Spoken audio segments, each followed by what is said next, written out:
rockin' with it.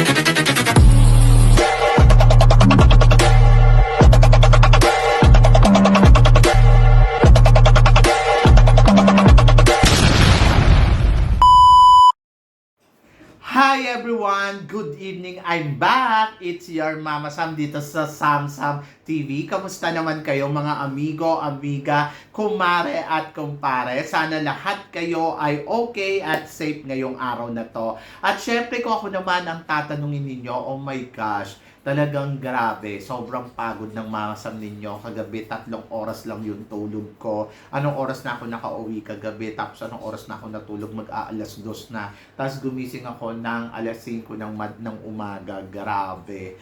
Anyway, so buhay pa rin naman yung energy natin at eto maganda pa rin, di ba? So yun naman yung importante, yung fresh pa rin tayo. Pero nararamdaman ko yung energy ko, pababa na ng pababa ng pababa ng pababa. So I need to sleep talaga. So medyo maaga ako matutulog ngayon. So eto nga. So pag-usapan natin, yung nangyari kagabi doon sa pageant ng Miss Global. To be honest, sobrang ganda ng production nila. Wala akong masabi dahil ang winner talaga ng production na to.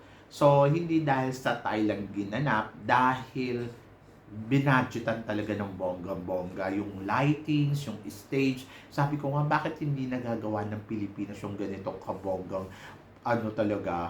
production. Alam nyo guys, kung babalik ako nung bata ako, yung nag-i-start ako na maging pageant,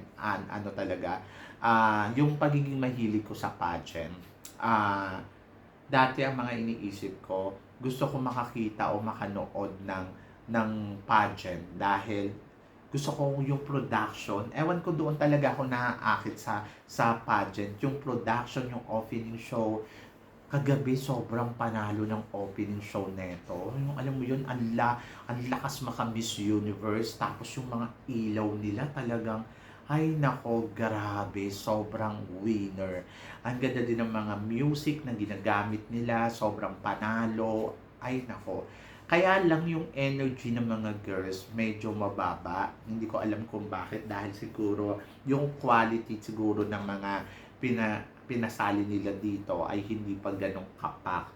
Pero I hope na sana one day, someday, na maayos nila to kasi maganda ang Miss Global. Sobrang, in fairness sa Miss Global, sobrang gusto ko yung pageant na to. And sana yung quality ng mga girls na sumasali, medyo magkaroon sila ng tawag dito, requirements para mas, alam mo yon, mas matinding kandidata, mas bongga. Kasi sa totoo lang, sabi nga nila minor pageant tong Miss Global. I don't think so na pwede mo siyang tawagin ng minor pageant. Dahil etong mga pageant na to, ito yung kailangan talaga na tutukan ng lahat. Kasi in fairness, ang sala ng mga girls nila. So, pinapalabas talaga nila yung pagiging empowered ng girl. Imaginein mo, pagdating sa Q&A, talagang antindi, salang-sala. Saka gusto ko yung mga yung mga pa-keyword nila. Tapos, gusto ko din yung talagang dadaan sa butas ng karayom yung mga candidates. Medyo nalungkot lang ako yung tinawag na si Philippines sa 4th runner-up. Kasi parang sabi ko, hala, 4th runner-up lang si Philippines. Pero, in fairness sa kanya, ang layo ng narating niya dito. Hindi biro yung dadaan ka sa matinding Q&A. At alam mo yung may mga pa sila, keyword. Gusto ko yung part na yon. Kasi, dito mo malalaman kung magaling yung girls ko, paano siya magpapaliwanag, ayun. Medyo napansin ko lang doon, ang baba lang ng energy ng mga backstage host nila. So ayun, so sana next time tanggalin nila yung mga yan. So palitan nila ng mas mataas yung energy. Tapos ang napansin ko lang din, medyo yung choreographer nila, medyo hindi pa ganun kabongga. Pero sabi ko nga, sana mapag-aralan nila yung choreography, pero yung kanilang production talaga, yung sasabihin mo yung opening, oh my gosh, mamamangha ka. Para kang nanonood ng Miss Universe. Alam, may patambol-tambol, ganun, ando dyan sa harapan mo, sobrang nakaka-proud, tapos ang ganda ng music.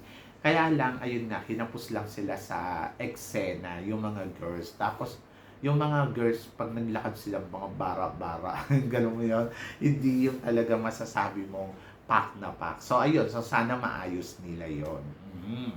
And then, maraming candidates ha, in fairness. Pero, iilan lang din naman yung mga tumatak sa akin. Ayun nga, sabi ko nga sana magkaroon to ng quality talaga yung mga girls na sumasali. Halimbawa, pagdating sa mga Latina, yung tulad ng Venezuela, Ecuador, Puerto Rico. So, sabi ko nga, yung mga ganitong beauty, ay nako, ito yung pasalihin mo, ang ganda ni Venezuela. Para si Valentina Figuera ang peg.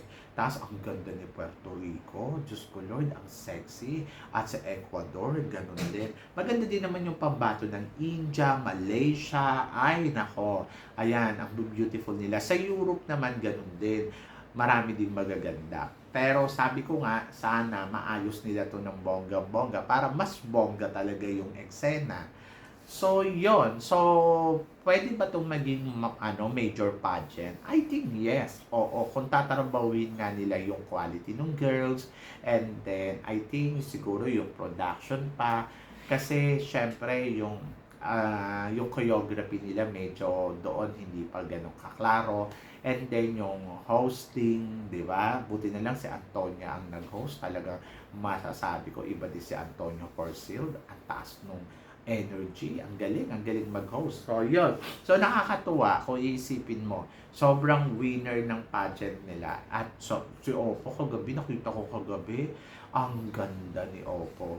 Alam nyo guys, sa totoo lang, minsan di ba sinasabi ko, bakit ba sila nakakarating ng top 5 na magkasunod? Paano naman kasi si Antonia Porcil, ang ganda talaga ni Antonia. Tapos, ang ganda din ni Oppo. Yung alam mo yun, yung quality ng the beauty queen na to, talagang masasabi mo, wow, ang gaganda nila, in fairness. So, yun. Kaya sabi ko nga, ay, winner. Naintindihan ko kung bakit naka-third runner-up to. Kasi iba talaga yung galaw ni Oppo. Sobrang ang class nun dating. The way ko paano siya. Tapos yung makeup niya, panalo. Sobrang ganda. Sabi ko, talagang masasabi mo, ay, top 5 sa Miss Universe. So, yan. Kaya, ewan ko, sana talaga magpadala tayo ng hindi lang dapat meron siyang class talaga. Hindi lang yung maganda, hindi lang yung sasabihin mo na dapat elegante kung paano kumilos, paano makipag-usap, tapos 10 lang yung galawan, yung mga ganon, hindi yung mga galawan na alam mo yun, bara-bara lang, tapos pag pinarapan mo, wala namang ibubuga. So, dapat medyo,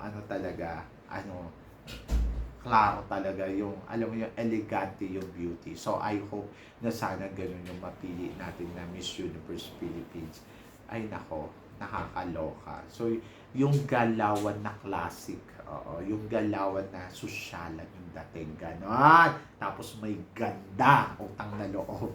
So, pumili tayo ng maganda, hindi yung maganda lang dahil may makeup. So, dapat maganda talaga. So, yun. So, kagabi ang ating pambato na si Hina Ramos, in fairness, maganda. So, ayun. So, tignan natin in the future kung ano ang ibubuga. Kasi, kailangan kasi ng ingay talaga ng Miss Global. Sa totoo lang, kailangan nilang gumawa ng ingay para mapag-usapan, para mag-remark talaga ang sa mata ng mga tao to. Kasi, yun yung importante. Kailangan talaga umangat siya, maging yung market niya, lumakas. So, yun. Kaya, tingnan natin in the future. But for now, masasabi ko is a promising talaga.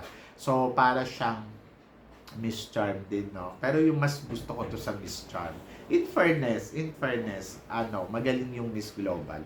At natuwa ako sa eksena ng mga girls, natuwa ako sa eksena ng mga kandidata. Talagang masasabi ko ay ang galing. Ang galing nung ginawa ng pageant na to. And tingnan natin in the future kung ano nga ba ang ipapakita ng Miss Global at kung paano nga ba sila aariba pa ng todo-todo. Diba? So for now, ang masasabi ko, good job si Kunpoy. Ayun, si Kunpoy kasi ang neto. Tapos ang galing, no? Hawak niya yung Mr. Global, hawak niya rin ang Miss Global.